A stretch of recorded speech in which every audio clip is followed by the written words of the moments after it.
a los agradecimientos que ha hecho Cristóbal Montoro a los organizadores de este 5º Congreso Anual de Áreas Empresariales. Por supuesto, también agradecimiento a las autoridades locales, al alcalde, y es un placer estar aquí. Yo voy a dar un enfoque distinto que el que ha dado Cristóbal. Voy a hablar, por un lado, de la economía mundial, también algo de la economía española, y voy a darle una doble perspectiva de corto y de largo plazo. Por eso, con esta doble perspectiva, realmente yo lo que voy a tener es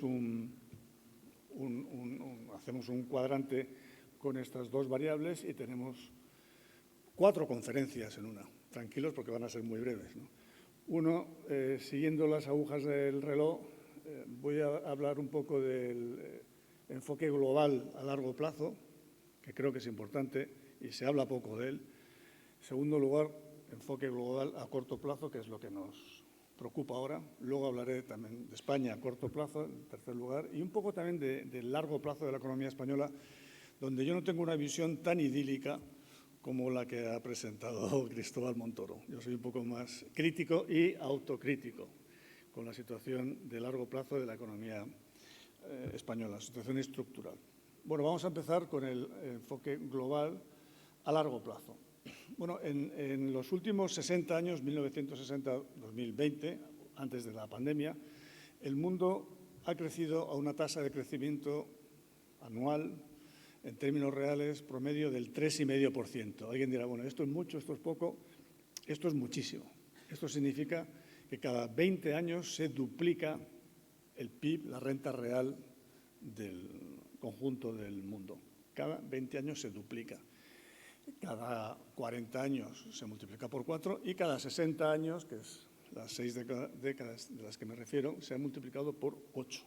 Entonces, es un crecimiento, yo he preguntado a historiadores, ¿este crecimiento se ha visto alguna vez en la historia? Y me han dicho, no, esto es inédito. Por tanto, cuando estamos hablando de crisis, problemas, tal, no nos olvidemos que estamos hablando de crisis sobre un crecimiento económico absolutamente inédito en la historia. Cuando muchas veces yo oigo decir, es que la generación de ahora es la primera vez que va a vivir peor que lo de sus padres y sus abuelos. Eso es un imposible, porque estamos hablando de una renta que se duplica cada 20 años o que se multiplica por 4 cada 40 años. Luego es imposible. Habrá gente que viva peor, por supuesto, pero en su conjunto eso no es posible. Bien, este crecimiento, sin embargo, ha sido desigual por países o regiones, evidentemente. En Estados Unidos, por ejemplo, y Europa Occidental llamo a lo que llamábamos la UE15, es decir, todos los países de Europa Occidental, más también el Reino Unido, más Suiza, Islandia y Noruega, que no están en la UE15, Unión Europea 15, pero sí que están en este concepto de Europa Occidental. Bueno, pues Estados Unidos y este concepto de Europa Occidental en 1960, que algunos ya habíamos nacido, pesaban el 75% de la economía mundial, prácticamente casi la totalidad de la economía mundial, ¿no? Y el resto, pues pesaba Japón un 6%, el conjunto de Latinoamérica un 7%, y luego el resto del mundo, un 6%. En el resto del mundo meto la Europa del Este, incluyendo Rusia, Oriente Medio, Canadá y Oceanía.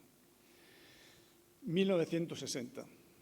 En el año 2020, Europa Occidental y Estados Unidos pesan un 44%.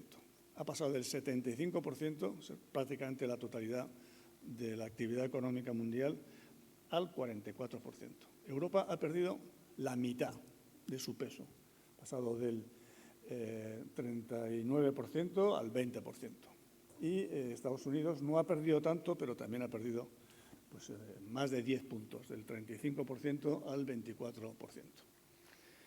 ¿Y quiénes son los que han ganado? No ha sido Japón, porque Japón subió, pero luego ha vuelto a caer. No ha sido América Latina. América Latina, de hecho, tiene un declive lento, pero continuo, lo cual es sorprendente, porque América Latina es una región emergente y, por tanto, debería ir aumentando su peso en la economía mundial. Por tanto, tampoco ha sido América Latina la que ha ganado. Aquí la gran ganadora ha sido China, por supuesto, que en 1980 pesaba el 1,7% de la economía mundial. Por cierto, en 1980, que ya sí que habíamos nacido bastantes de los que estamos aquí, España pesaba más que China en la economía mundial. Lo digo porque estos cambios, que parece que son muy lentos, al final los acabamos incluso viviendo en nuestro horizonte vital, ¿no? El resto de Asia, evidentemente, también ha subido mucho. Ahí están todos los países del Extremo Oriente, bueno, pues los ya clásicos como Taiwán y Corea, y a los que hay que añadir ahora los grandes países emergentes como son Vietnam, Indonesia, Malasia, etcétera. Y el resto del mundo, donde está la Europa del Este y Oriente Medio, que también está en crecimiento. ¿Y esto por qué es relevante? Porque esto nos indica que el centro de gravedad económico se está desplazando. Lo que antes era el cotarro económico ya no está en el mismo sitio. En un think tank que se llama GATE, del cual yo participo, hemos calculado un centro de gravedad económico mundial. ¿Cómo? Pues con estos pesos de los diferentes países en la economía mundial, los ponderamos por sus coordenadas geográficas, latitud y longitud, y llegamos a una sola coordenada, que es el centro de gravedad mundial, donde están todos los países, digamos, ponderados.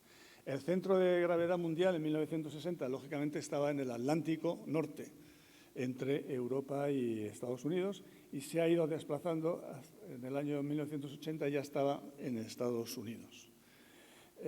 A partir de en los últimos años se ha seguido desplazando y ahora el centro de gravedad económico mundial está en el Pacífico.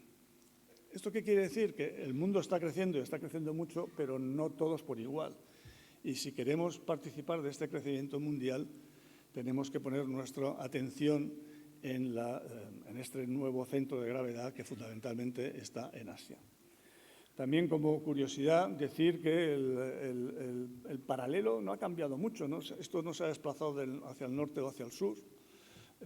Curiosamente, se ha movido prácticamente por el mismo paralelo, pero desde el Atlántico hacia el Pacífico. En parte, porque, como saben, Madrid, Nueva York y Beijing están prácticamente en el mismo paralelo. Para los que les gusten más los planos y no las esferas, o los que crean que la Tierra es plana, que no creo que haya nadie aquí, el desplazamiento del centro de gravedad lo pongo en un plano donde quizás se vea más claramente cómo el aumento del peso de Asia está condicionando no solamente el PIB, sino también el comercio mundial. Alguien dirá, bueno, ¿y esto por qué es relevante? Bueno, porque hay una teoría que está ganando peso que dice que en la historia, cuando tú tienes un país dominante que empieza a decaer y un país, una potencia emergente que empieza a subir, cuando se cruzan, se produce un gran conflicto mundial. ¿Cuál es y esto ha ocurrido en el pasado, desde luego ocurrió en la Segunda Guerra Mundial, la potencia emergente eran los Estados Unidos, ¿no? Y ahora Estados Unidos es la potencia decadente y China es la potencia emergente. Y aquí lo han visto en la tabla inicial, no hace falta ser muy económetra para ver que en los próximos 10, 20 años, para no exagerar, China adelantará, en términos reales, a Estados Unidos como primera potencia mundial.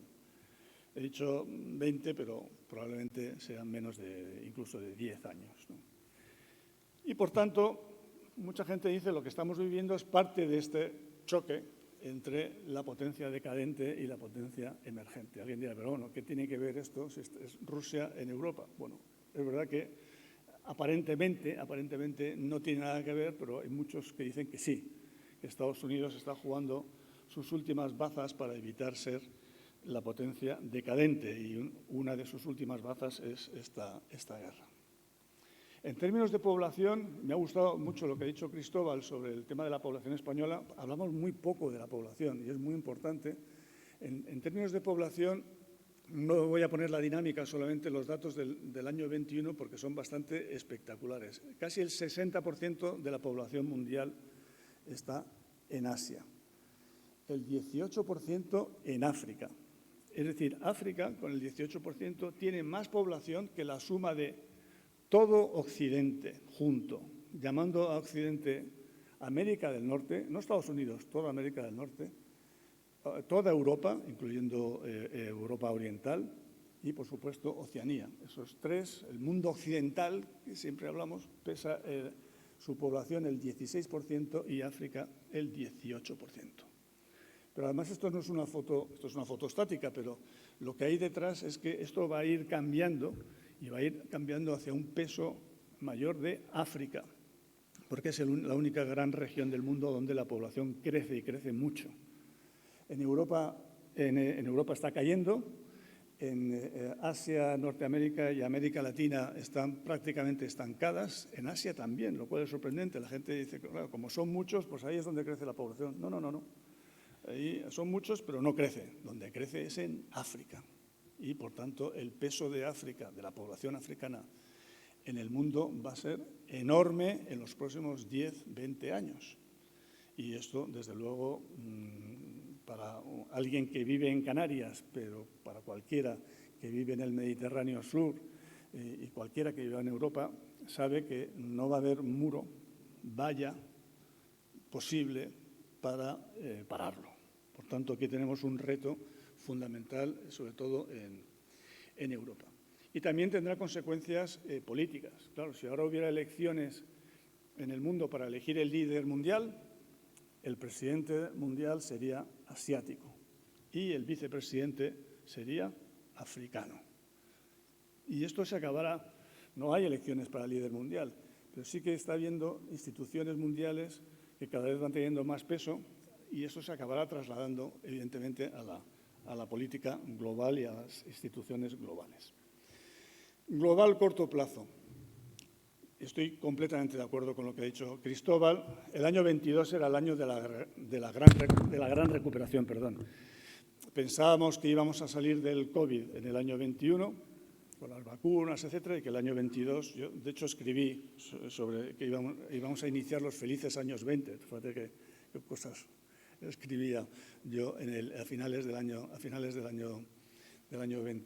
21, ¿no? A finales del año 20.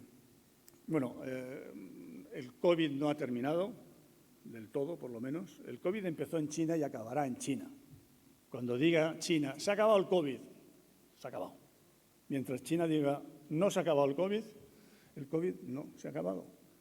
Nos guste o no nos guste. Y claro, una pandemia, o que ya no quieren llamarle pandemia, que causa 300.000 casos al día, y 1.000 muertos al día, es difícil decir que se ha terminado. Pero da igual, los líderes mundiales del mundo occidental, ese que pesa tan poco, siguen diciendo que el COVID ha terminado, pero no ha terminado. Y mientras China diga que no ha terminado, tendremos, con su política de COVID cero, parones en el comercio mundial, parones en la cadena de suministro y sustos económicos, hasta que digan los chinos, esto se ha acabado. Estupendo. Entonces ahí lo damos por finiquitado. Y si esto era poco, nos viene esta guerra absolutamente irracional, que solamente se puede explicar por algo que los economistas no entendemos, porque es irracional, geopolítico, geoestratégico, que nos ha traído nos está trayendo por el camino de la amargura, ¿no?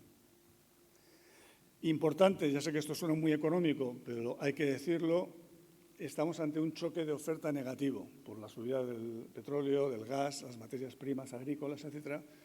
Es un choque de oferta negativo para los países importadores. ¿Esto qué quiere decir? Que tenemos más inflación y menos crecimiento. Es el choque chungo, que decimos los economistas, ¿no?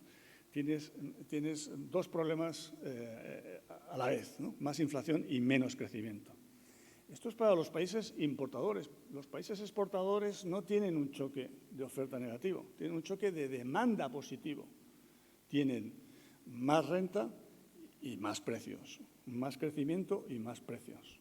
Tienen una variable buena y otra mala, ¿no? ¿Por qué es esto relevante? Porque para nosotros, países importadores de energía, tenemos menos crecimiento, incluso podríamos tener recesión, inflación, puede haber efectos de segunda ronda y además quizás podría haber, si se complica, problemas de racionamiento de energía que no hemos vivido desde hace muchos años en Europa y yo creo que muchos más incluso todavía en España.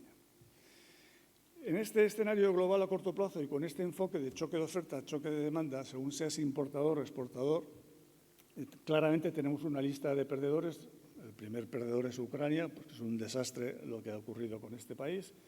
El siguiente perdedor es Rusia, aunque sea exportador de energía y de materias primas, es un país muy castigado por la guerra, el coste para ellos de la guerra y las sanciones económicas.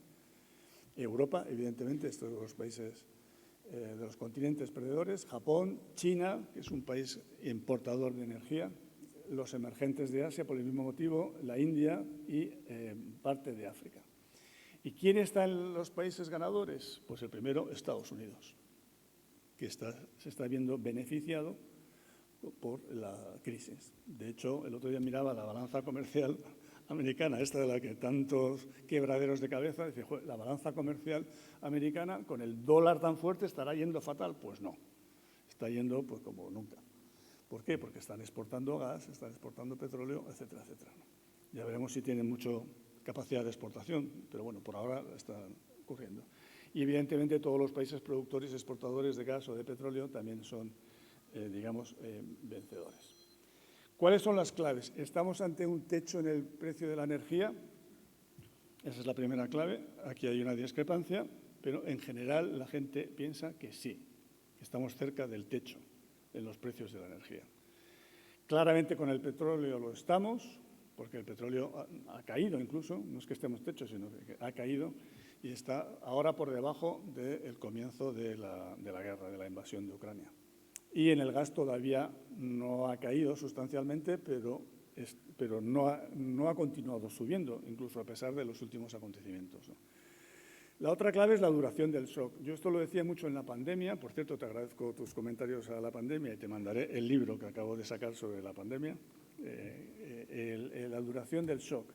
Yo lo decía en la pandemia. La clave no es la severidad de las restricciones. No es que nos encierren a todos durante 15 días, un mes, incluso 2 meses. La clave es lo que dure la pandemia. Por tanto, es mucho mejor que sea muy intensa el confinamiento, la restricción y que termine pronto, a estar con las idas y venidas de ahora abro, ahora cierro, ahora relajo, ahora endurezco. Esa es la clave de la duración. Con esta crisis pasa algo parecido. Las crisis energéticas las vivimos en los años 70 con el petróleo. Las crisis de petróleo son muy intensas, pero muy poco duraderas en general. Pero claro, como bien ha dicho Cristóbal, esto tiene un origen político claro. Mientras no acabe la guerra, no podemos dar por terminada esta crisis energética. Y, por tanto, si esto dura mucho, creo que tendremos problemas.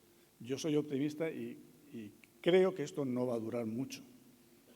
Pero como no soy geoestratega, pues los que saben de esto, hay algunos que dicen que no va a durar mucho y otros que dicen que sí que va a durar mucho. ¿Cuál va a ser la reacción de la política monetaria? ¿Cuál está siendo la reacción de la política monetaria?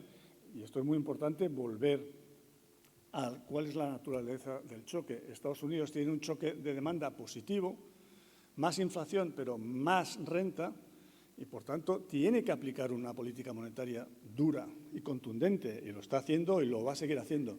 Pero Europa, en particular la zona euro, no tiene un choque de demanda positivo, sino un choque de oferta negativo.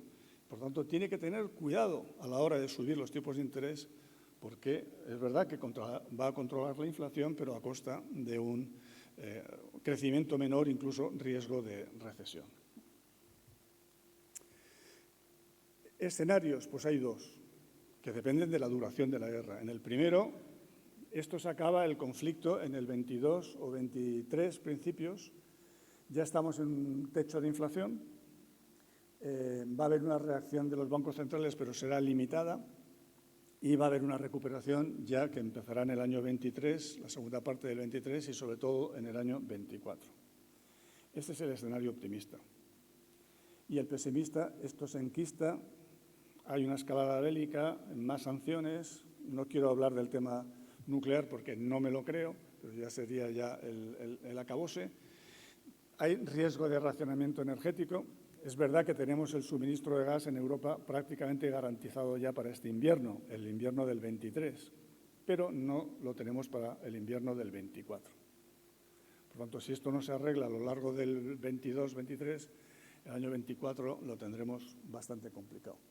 Espiral inflacionista, fuerte reacción de los bancos centrales y recesión en el año 23. Ese es el escenario pesimista, pero como también decía Cristóbal, yo estoy de acuerdo que no tiene esto nada que ver con la crisis financiera del 2008. Desde luego, en el caso de España, claramente no, pero luego hablaré de España, porque todavía estoy en el entorno global. También hemos calculado un índice de cuellos de botella y claramente se han frenado. Esto está hecho con los índices de comercio marítimo, que, como sabéis, es el 90% del comercio mundial, 90% de mercancías va por barco. Y hay varios índices de fletes o de carga de transporte marítimo.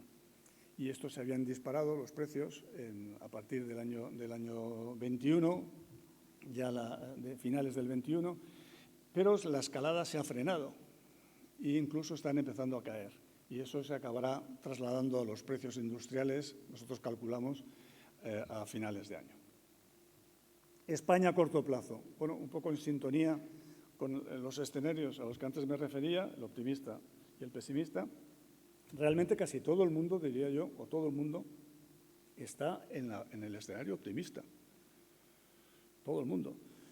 ¿Por qué? Aquí tenéis el consenso de FUNCAS, que son los principales servicios de estudios. Aquí he puesto al nuestro, el del ICAE, de la Complutense.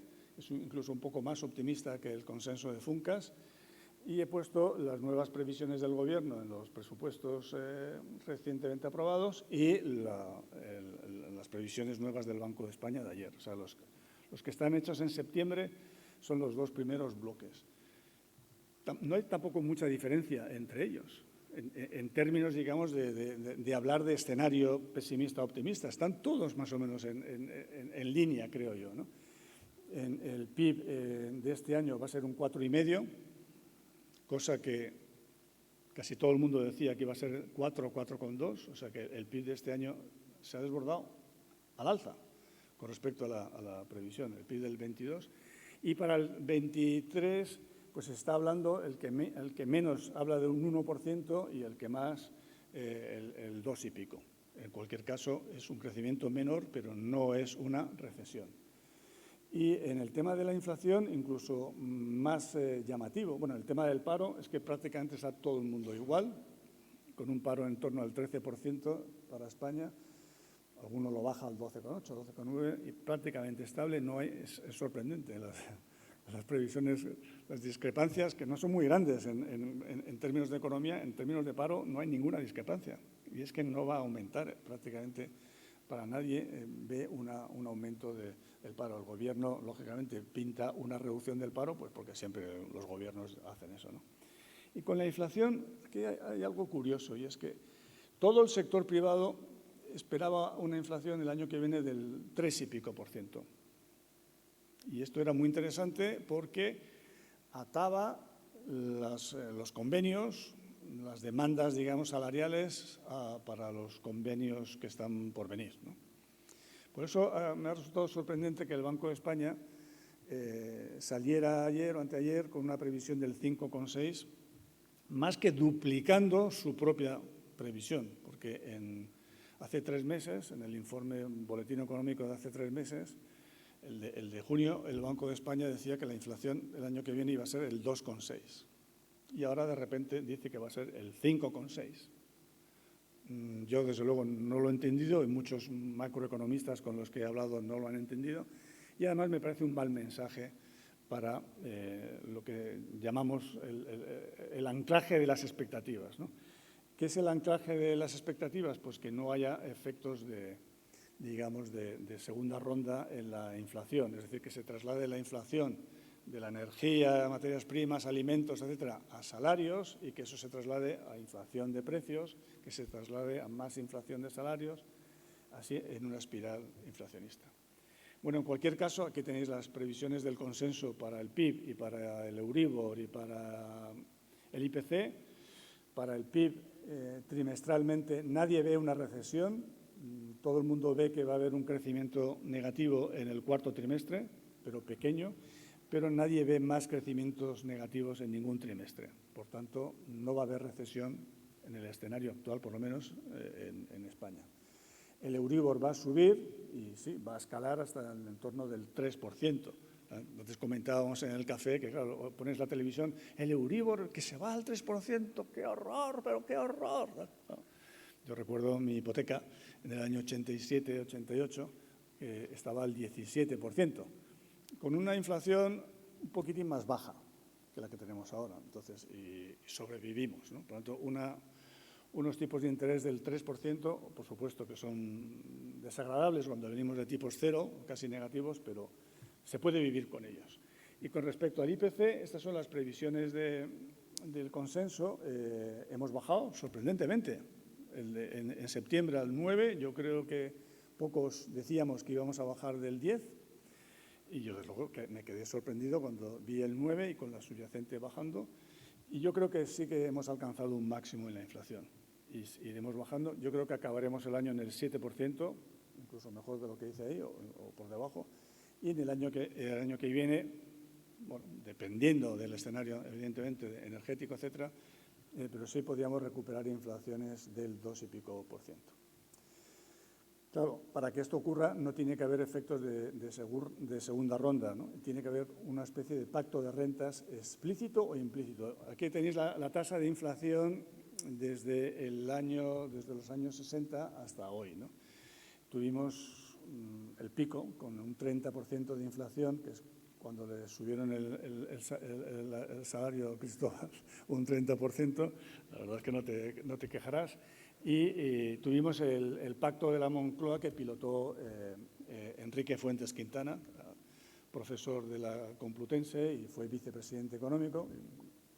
Yo creo que todos estamos de acuerdo que uno de los mejores economistas que ha tenido nuestro país, y él consiguió reunir en la mesa todas las fuerzas políticas, a los sindicatos y a los empresarios, evidentemente en plena transición, en el año 77, donde estaba la matanza de Atocha, un lío tremendo, en fin, no era tampoco aquello fácil, ¿eh?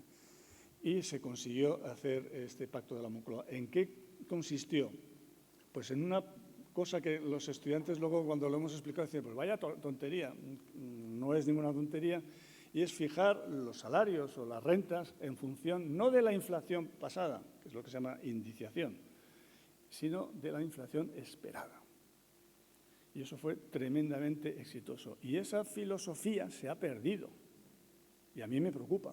Y hemos vuelto a la idea de que hay que subir los salarios, las pensiones, los precios de no sé qué, los precios de no sé cuánto, en función de la inflación pasada y no de la esperada.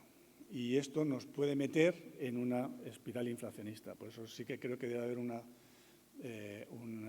revisión de este pacto de rentas, más que nada para recuperar la idea de hacer la revisión salarial, la revisión de todas las rentas, de los alquileres, de las pensiones, en función de la inflación esperada y no de la pasada. Ya con las pensiones ya no llegamos, pero por lo menos para el resto. Y eso, por supuesto, requiere anclar las previsiones de inflación y por eso yo creo que el Banco de España no lo ha hecho bien con esa subida de la previsión de inflación.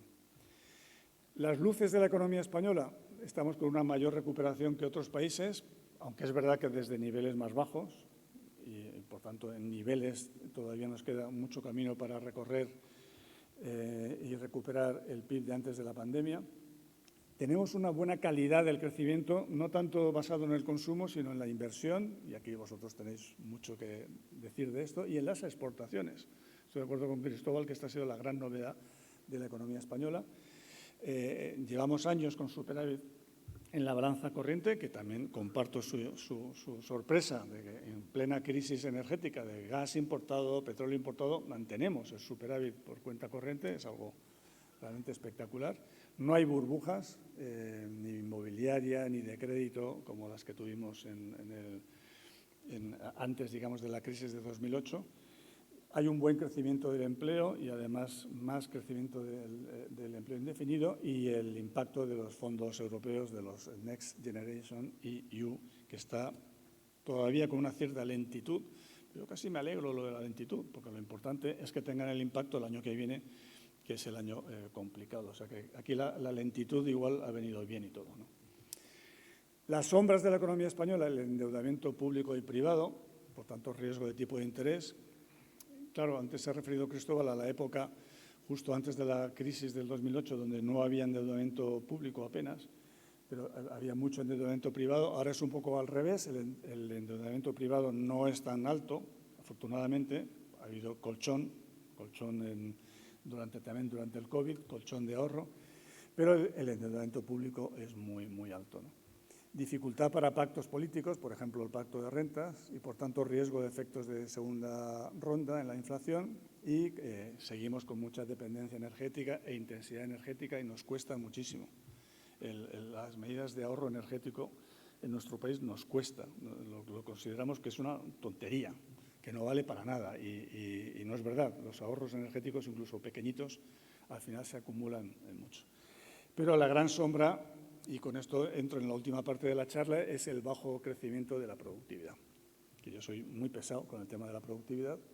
Este es el talón de Aquiles de nuestra economía, porque prácticamente desde que estamos en el euro, nuestra productividad, lo que llamamos los economistas productividad total de los factores, ha crecido el 0,0%, como la cerveza, desde que estamos en el euro, es decir, desde 1999. Y todos sabemos, los economistas sabemos, que el crecimiento a largo plazo depende del crecimiento de la productividad y no de otra cosa, ¿no? ¿Y por qué? Pues aquí entramos en lo que decía al principio, que yo no tengo una visión tan idílica como Cristóbal de la economía española, porque yo aprovecho para hablar de mi libro, Como umbral. En el año 15 escribí un libro que se llamaba La falsa bonanza, que hablaba de todo el periodo previo a la crisis. No era un libro sobre la crisis, el libro acababa con Lehman Brothers y abarcaba toda la economía española desde la entrada en el euro y todas las burbujas que se produjeron, ¿no? Y en ese libro termina con las reformas pendientes, y realmente de las reformas pendientes de la economía española es que sigue estando casi todo pendiente, casi todo, lo cual es inaudito, ¿no? Alguien puede decir, no, esto ya lo hemos arreglado. Oye, pues si lo hemos arreglado, lo quito de la lista. Pero la lista que yo sacaba en la falsa bonanza era un desempleo estructural. Habéis visto el gráfico de Cristóbal Montoro, la tasa de paro. Ahora estamos contentos porque está en el 13%, ¿no? Pero es que llevamos en media, nuestra tasa de paro es del 15%. Estados Unidos, un presidente americano le toca el 12% y le echan de la Casa Blanca, vamos, a patadas, ¿no? Aquí, en media, el 15%, ¿no? La dualidad del mercado de trabajo, es verdad que algo se ha arreglado, pero la dualidad temporal es fijos, pero nos queda por ver si la reforma consigue introducir flexibilidad en el mercado de trabajo a la hora de ajustar salarios y no empleo en caso de recesión. El envejecimiento demográfico, esto creo que es indudable, luego voy a hablar un poco de ello. La pérdida de peso de la industria.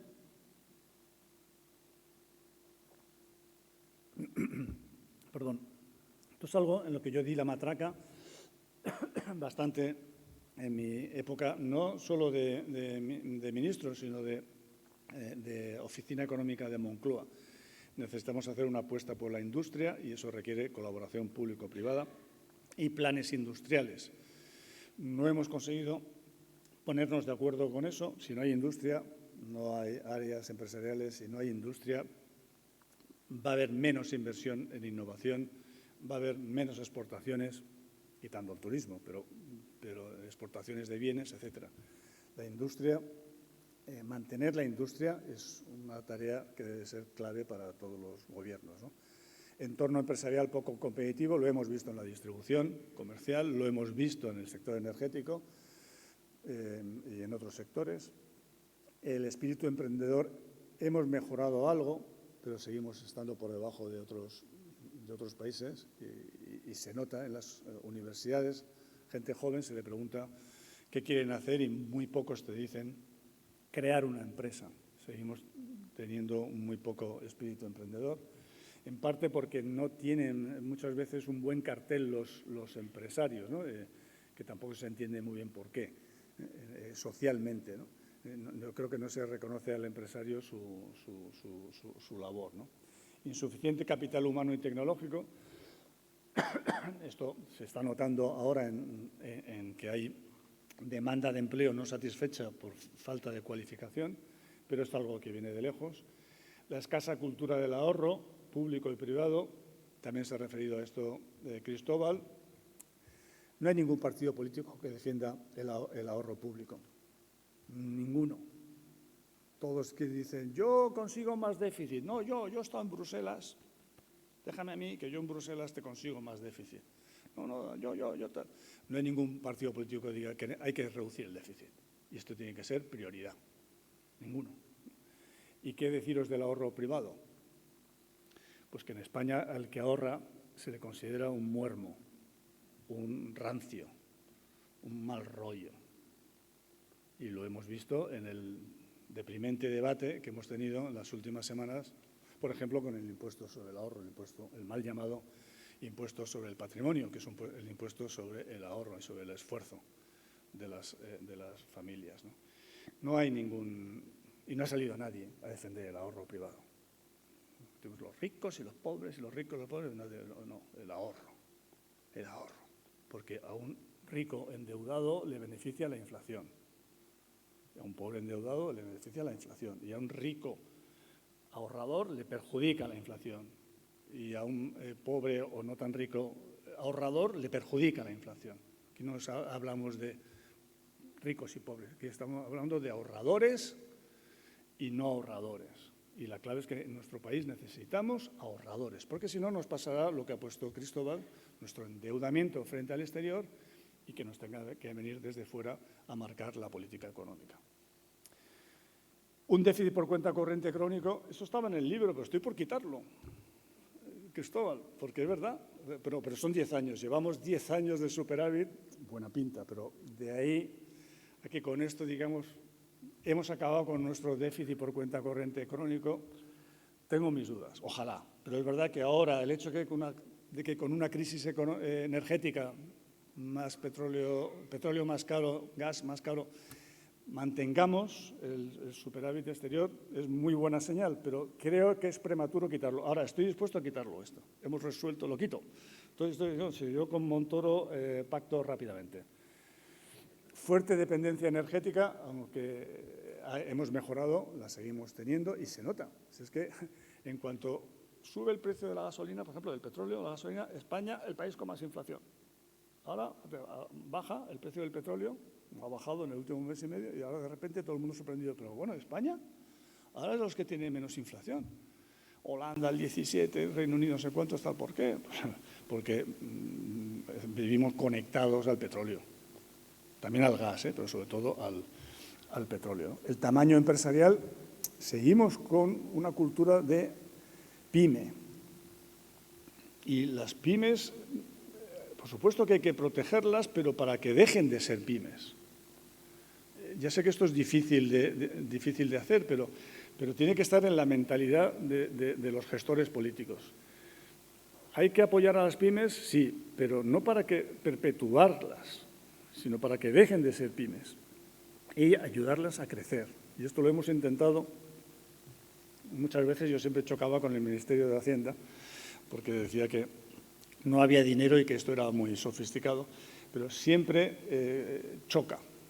Siempre acaba ganando la idea de pyme, buena, empresa mediana, y no llegamos a grande. Bueno, grande ya es el infierno, ¿no? Y no es verdad. Tener empresas grandes es buenísimo.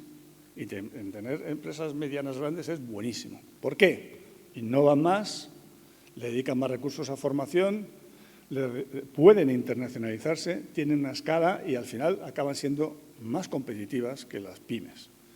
Pero esto es una batalla que yo casi la doy por perdida. Excesiva bancarización, seguimos dependiendo mucho de los bancos para financiar nuestra economía y hay que favorecer mecanismos alternativos. sistema fiscal injusto y complejo, es tan obvio que no voy a entrar en ello, baja calidad institucional y no solamente es la corrupción. Aquí está el mal funcionamiento de la justicia, aquí está la burocracia, aquí hay muchas cosas que no se acaban de abordar, ¿no? Desigualdades sociales, desigualdades territoriales. Evidentemente, estos son retos que no solamente tiene España, pero tienen otros países. No podemos continuar con un modelo que se basa en una agudización de las desigualdades sociales, porque acabará mal. Y tampoco en uno que potencia las desigualdades territoriales, porque el país se desequilibrará. Y tenemos que tener un crecimiento, evidentemente, será siempre mayor en las zonas con más potencial de crecimiento por su localización geográfica, por lo que sea. Pero siempre hay que vigilar que no se desequilibre territorialmente el país. Y yo creo que esto es algo que afortunadamente y gracias a la asistencia de las comunidades autónomas lo podemos conseguir. En resumen, tenemos que poner la productividad como el eje de la política económica, volver a recuperar. A mí siempre Zapatero me decía, esto de la productividad no lo entiende nadie. Y yo, bueno, pues entonces habrá que explicarlo. Que no, lo he dicho en mítines, vamos a aumentar la productividad y no aplaude nadie, porque no lo entienden. Y yo, bueno, pues porque es necesidad de formar a la gente en la cultura de la productividad y que vivimos a largo plazo de la productividad y que la Revolución Francesa no fue perfecta, le faltó una pata, porque fue liberté, égalité, fraternité y le faltó productivité. Muchas gracias por su atención.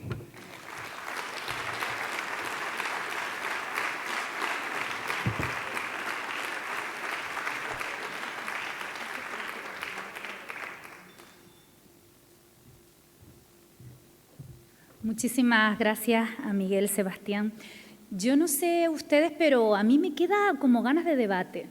Y no todos los días, pues, una periodista tiene a dos ministros. Así que yo creo que vamos a hacer ahora, pues, un debate en donde podamos, pues, resolver esas dudas, esas preguntas que tiene la gente por ahí, que nos ha ido mandando, preguntas que yo me he ido anotando porque esto es de formación profesional, hay que anotar todo. Así que yo invito a que me acompañe a Cristóbal Montoro, por favor. A Miguel Sebastián le están poniendo el micro y vamos a debatir.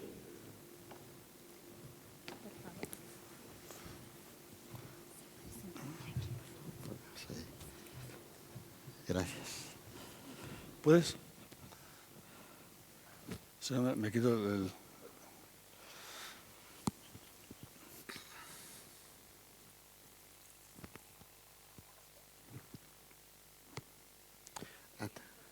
No sé si funciona ahora. Como les decía, se me han quedado varias preguntas en el tintero. Ahora viene Miguel Sebastián. Muchísimas gracias y enhorabuena por... ¿Sí? ¿Me pongo yo? Sí, por aquí, por favor. Gracias.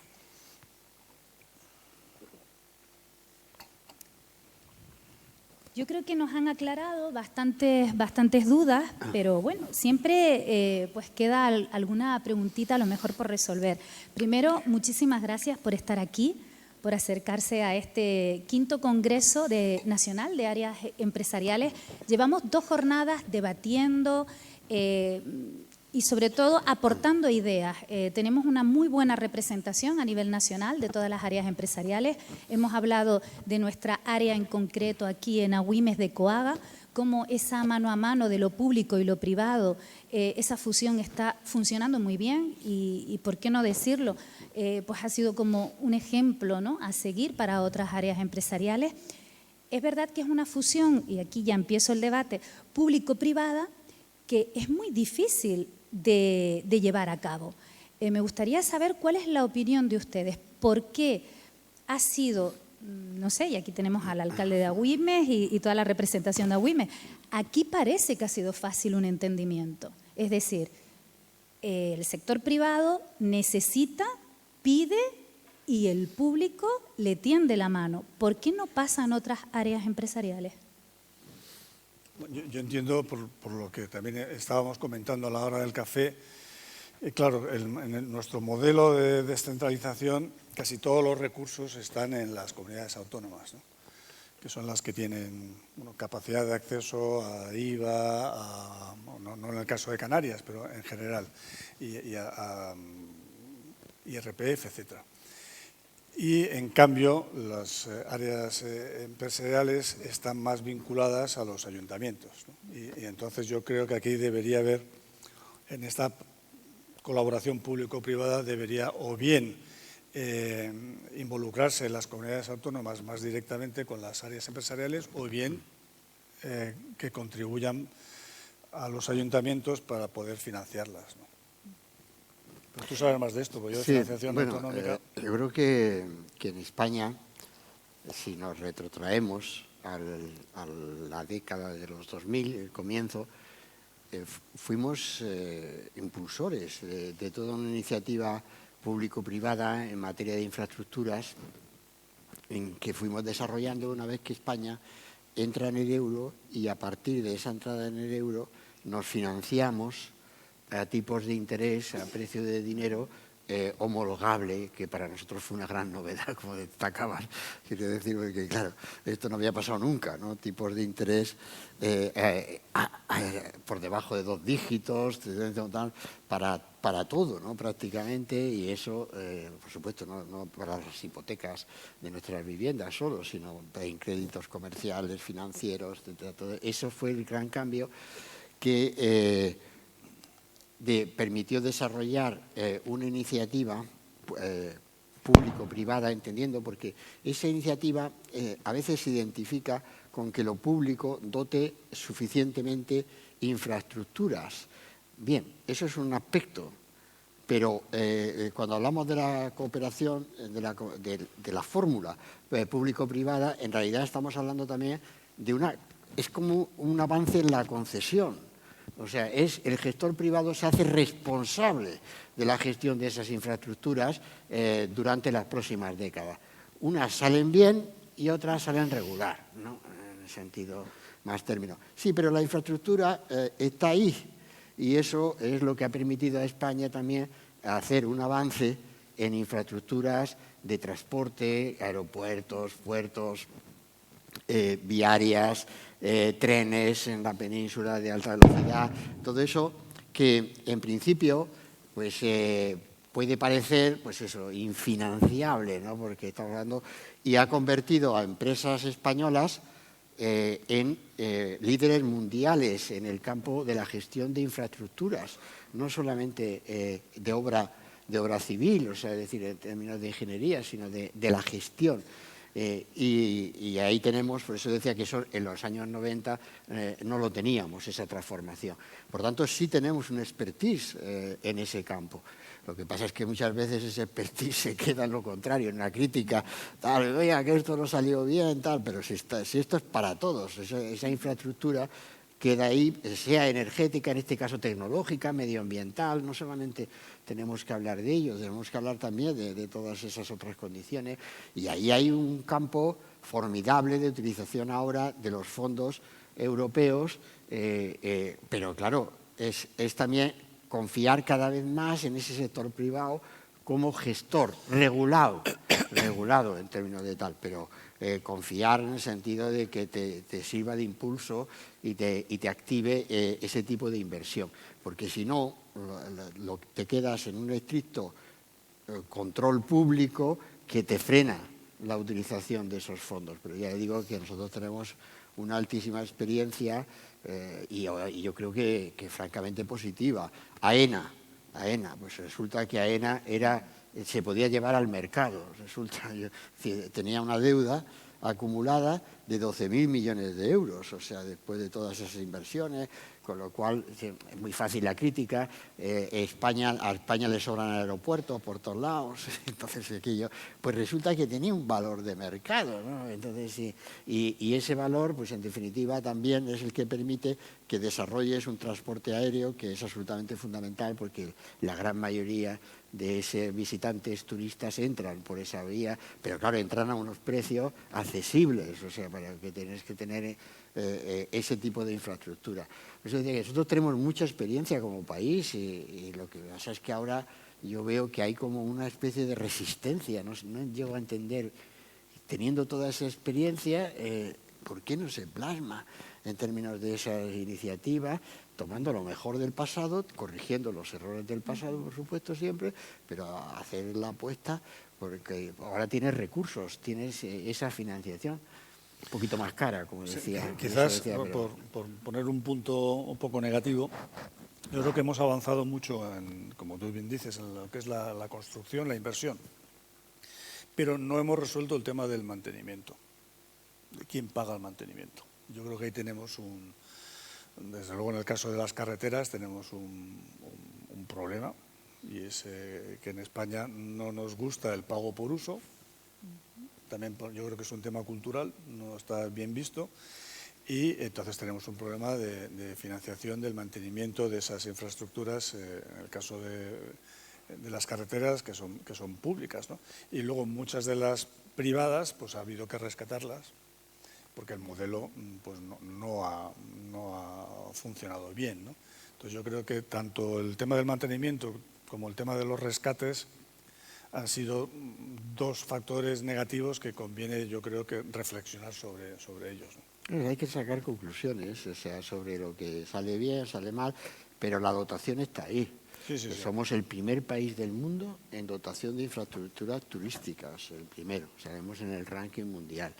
En ese sentido, también los otros servicios públicos, no digo, pero hay países que con una baja fiscalidad, pues realmente es muy difícil elevar la fiscalidad si no cambias la base del crecimiento económico, la base imponible, y si no hacen más PPPs, porque sí hay inversores privados, incluso en el área pública, de servicios, y eso es muy importante, de esa área pública que entren.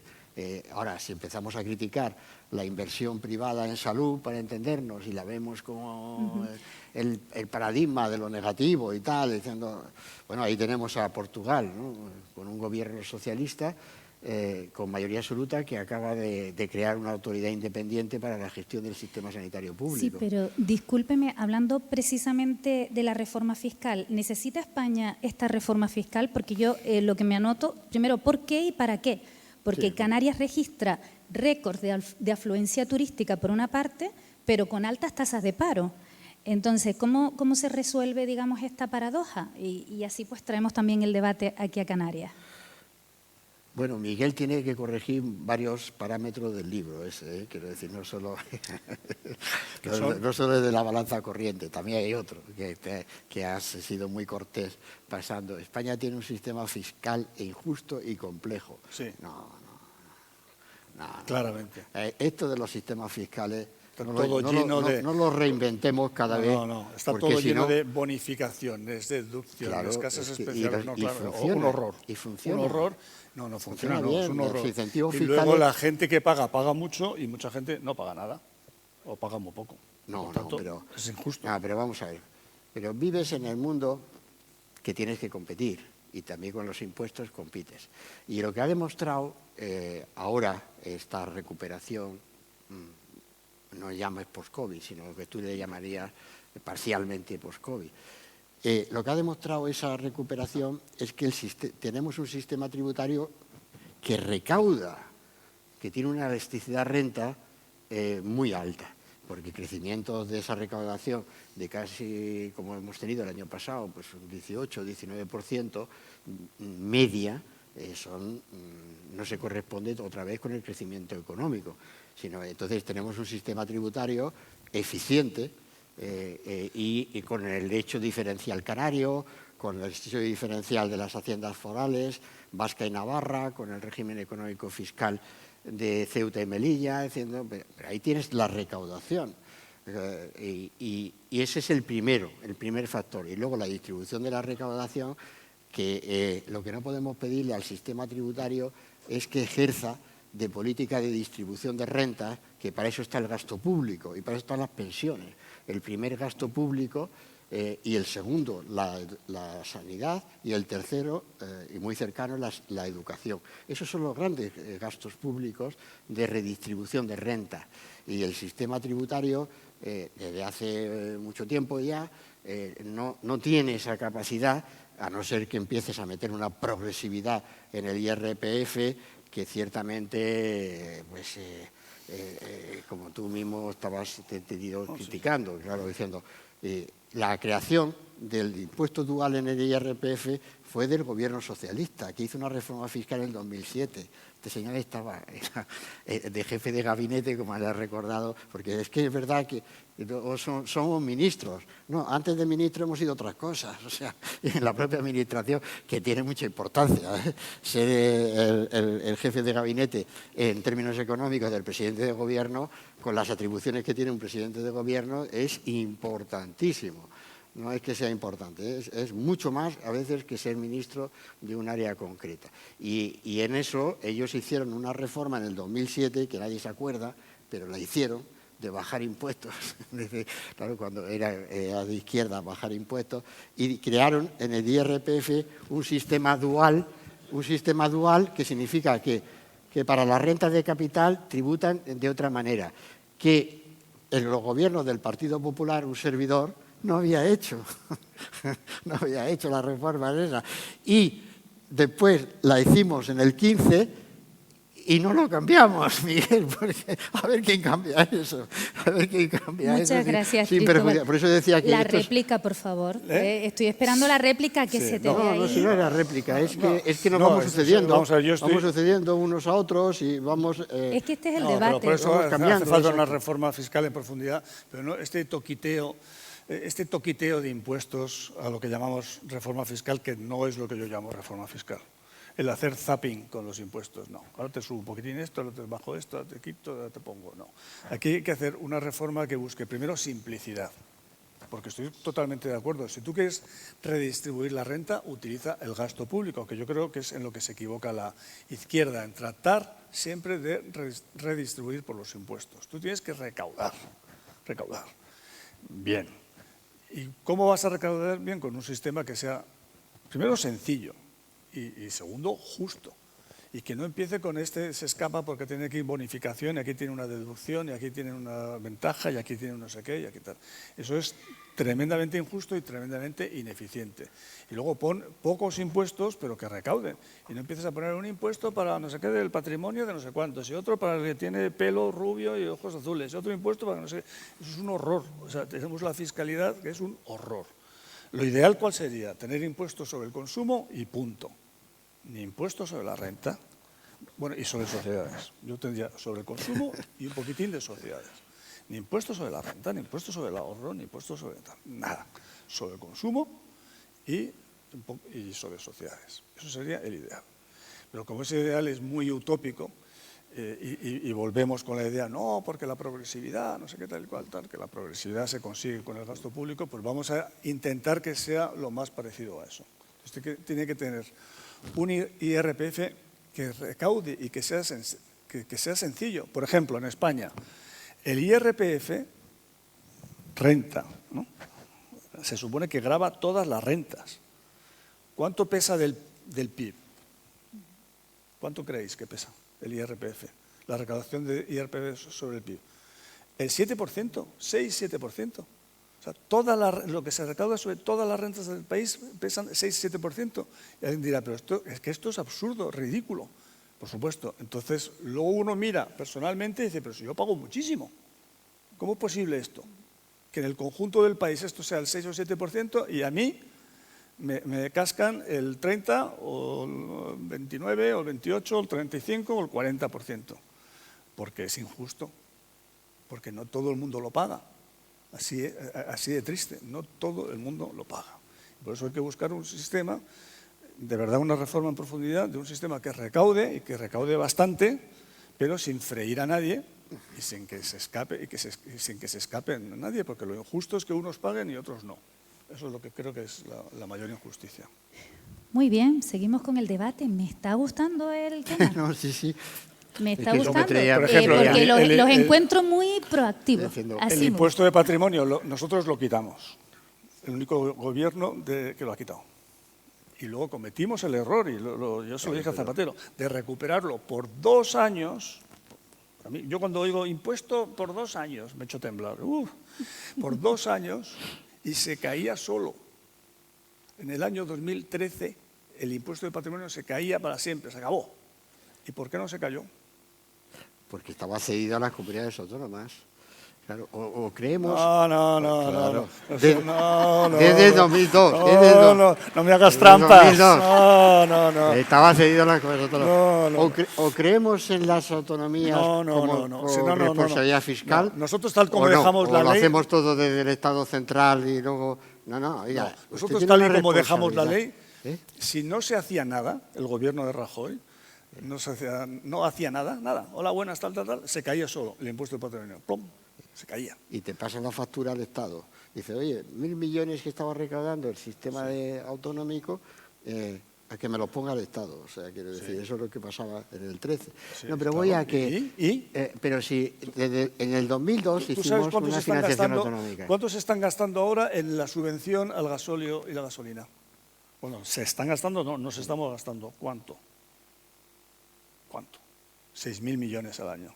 Y me dices que vas a recaudar 500 millones con el impuesto de patrimonio de no sé qué, de los ricos, tal cual. Pues se le está subvencionando la gasolina a los ricos. No, pero que lo decidan en las autonomías, que fue lo que acordamos en el 2002. En el 2002 hicimos una financiación autonómica con el único acuerdo de todas las comunidades autónomas en España. Diciendo que con el Partido Socialista gobernando la mitad de las comunidades autónomas, con los nacionalistas, en Canarias, en Cataluña, para entendernos, todos de acuerdo en ese sistema tributario, que consistía en que los impuestos sobre patrimonio y sucesiones y donaciones pasaban a la comunidad autónoma, con capacidad normativa, para que la comunidad autónoma también decidiera. Es que si se trata de un Estado de las autonomías, es decir, un Estado cuasi federal en materia hacendística o no. Porque, entre otras cosas, perdóname, Miguel, y acabo el argumento, es que esa capacidad normativa ya la tienen las haciendas forales. Ya la tienen. Y entonces, claro, las haciendas forales ya hacían esa bonificación de sucesiones y donaciones. ¿Y el resto no la puede hacer? Claro, porque es estatal o porque se suprime a nivel estatal.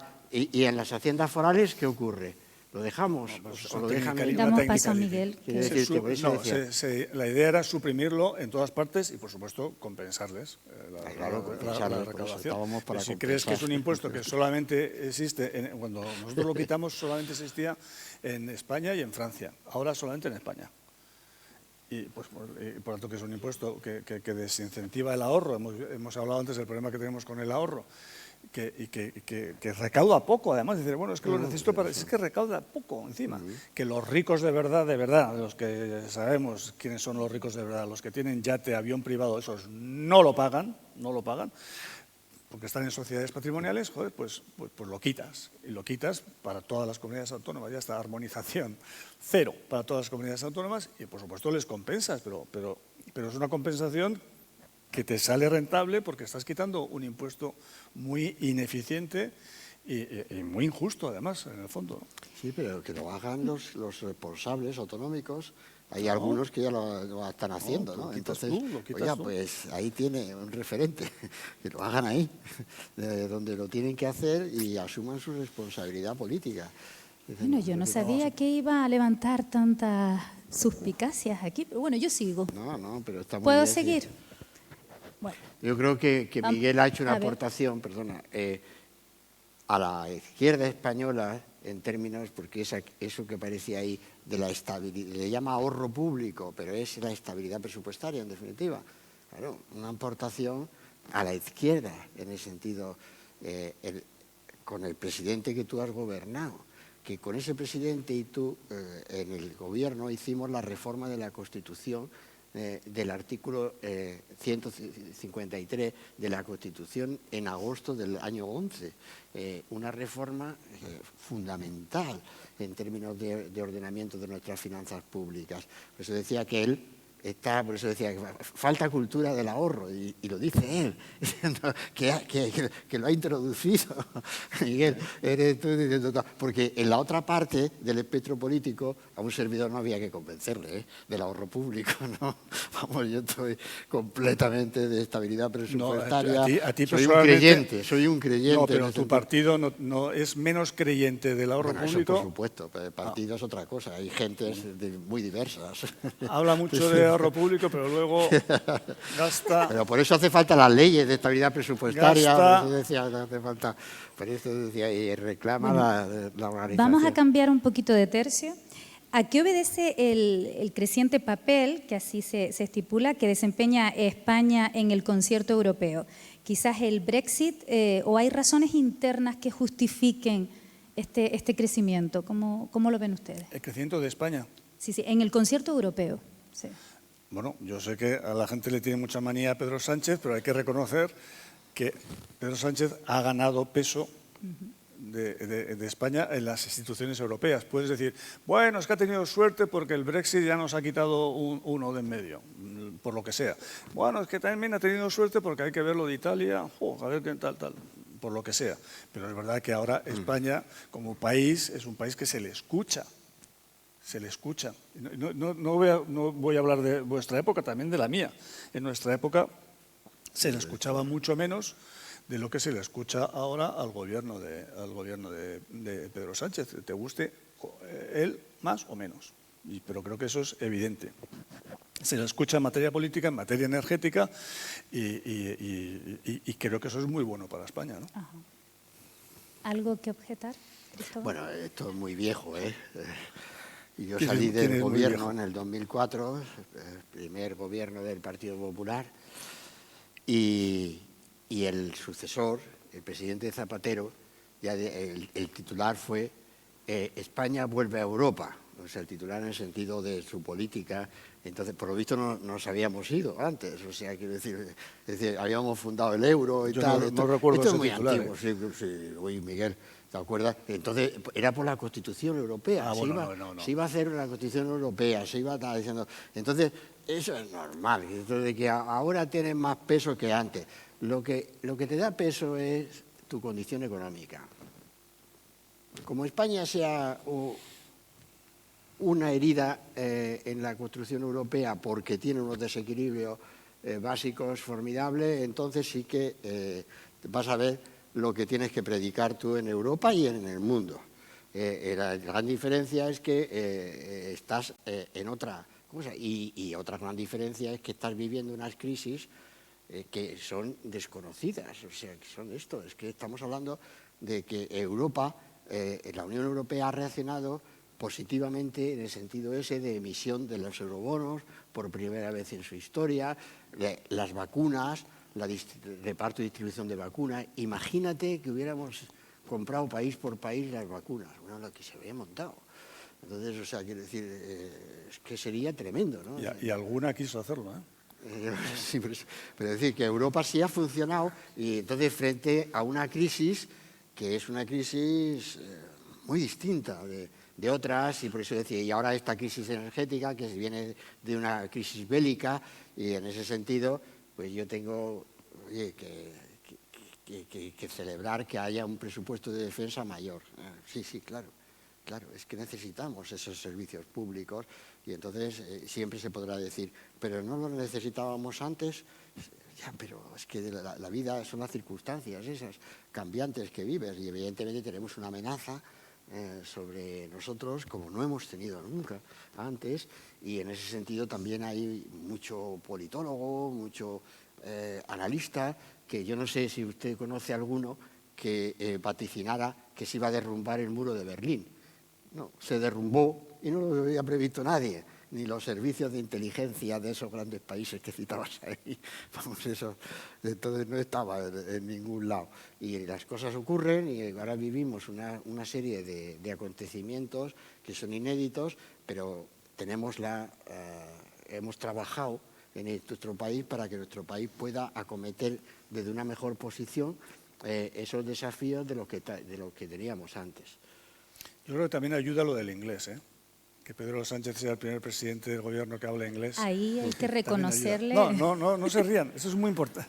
Muy importante. No lo digo. Ahí yo creo que... Esto es muy importante y, de hecho, una de las reformas por las que yo ahora peleo es que el inglés se declare idioma oficial en España.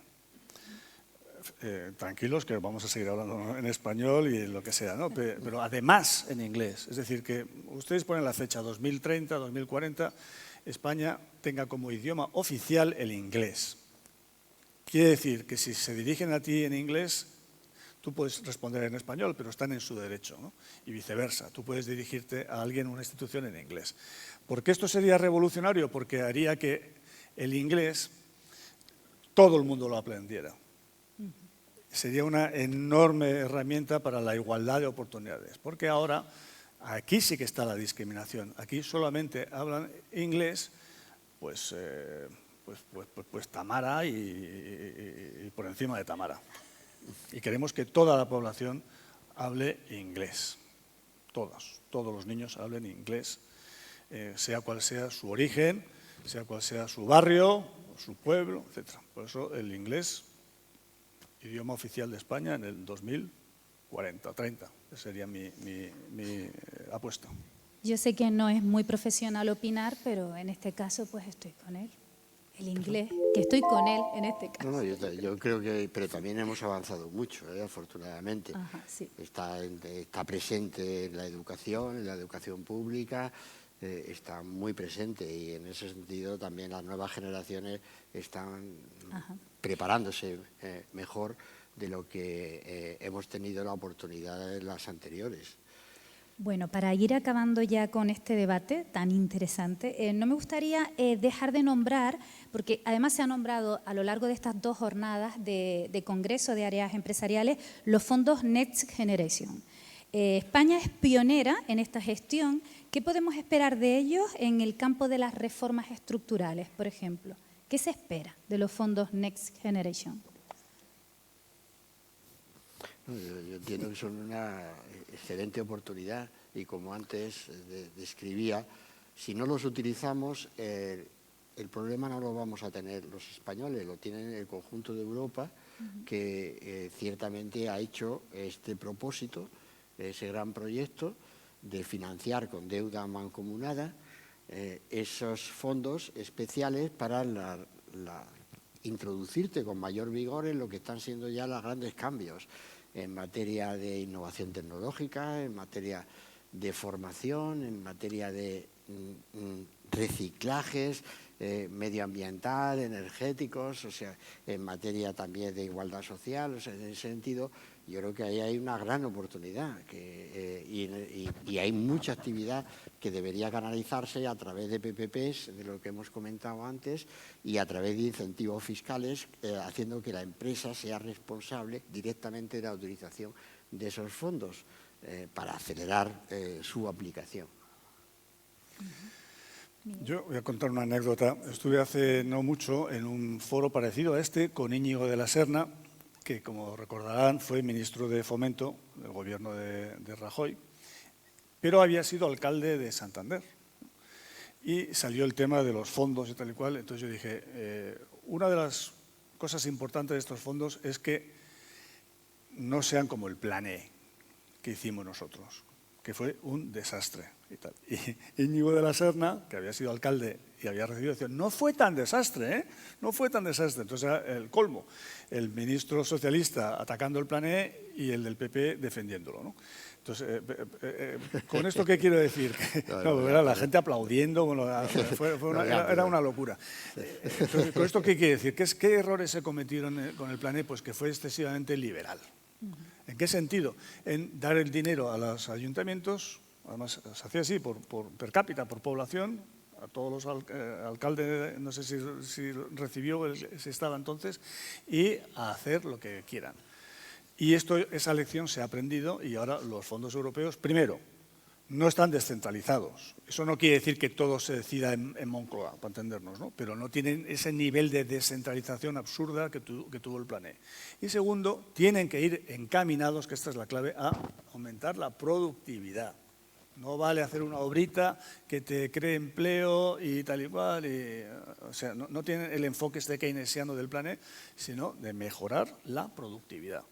Y por tanto se hacen unos proyectos estratégicos dentro de unas líneas. A mí me gusta el planteamiento, creo que está muy bien hecho el planteamiento. Ahora bien, ahora hay que vigilar la ejecución y que estos fondos europeos se ejecuten bien. Insisto, a mí lo de la rapidez no me preocupa tanto, porque que llegue el grueso de la inversión en el año 2023, que es el año complicado, pues creo que es lo mejor.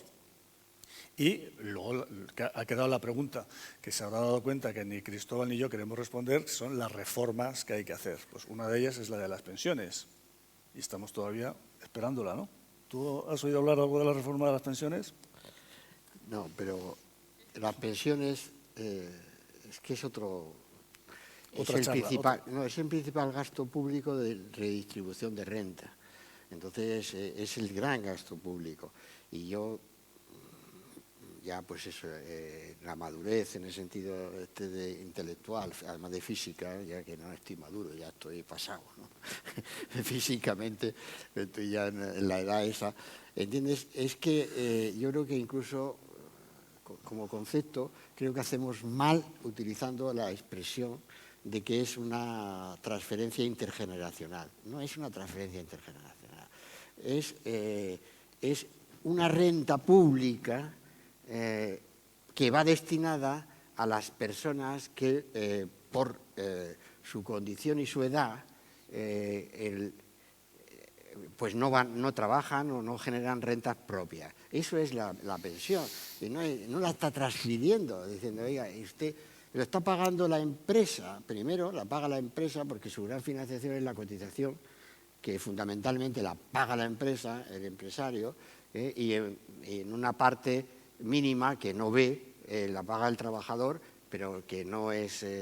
que no ve en el sentido de que él lo que ve la nómina del global, es decir, la está pagando. Y es un impuesto en el sentido ese, pero luego hay pensiones no contributivas que hace el Estado, complemento de pensiones, que son 14.000 millones de euros en el presupuesto del Estado, no en el presupuesto de la Seguridad Social.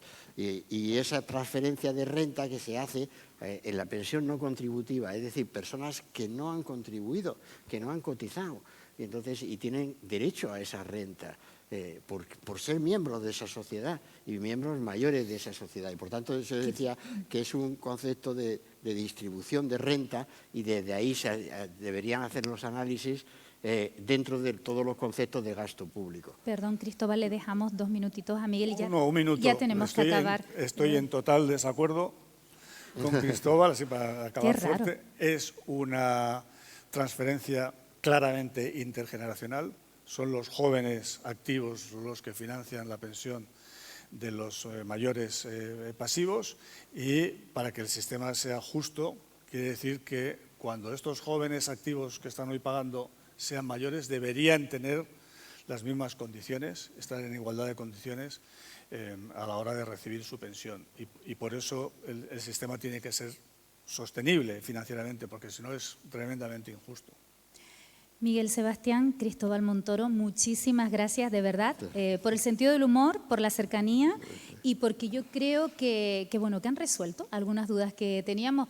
Le invito a los dos a que vengan a Güímez de nuevo porque se ha quedado corto el debate. Así que invitados están. Muchísimas gracias, de verdad. Muchas gracias.